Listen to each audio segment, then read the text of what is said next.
তো আজ বানাচ্ছি ট্যাংরা মাছের ঝাল, হালকা পাতলা করে ঝোল। তো এখানে হলুদ, নুন আর একটু সর্ষে তেল দিয়ে ভালো করে মেখে নিলাম।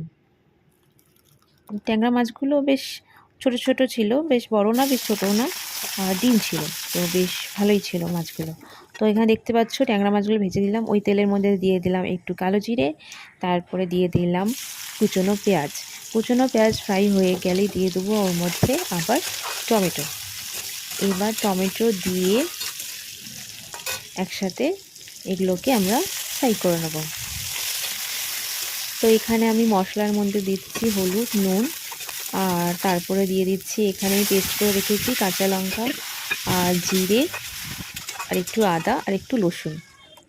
তো তারপর দিয়ে দিলাম জল, তারপরে একটু নাড়িয়ে চাড়িয়ে নিয়ে দিয়ে দিলাম ট্যাংরা মাছগুলো।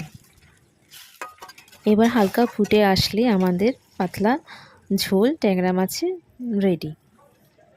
তো চলো, টাটা।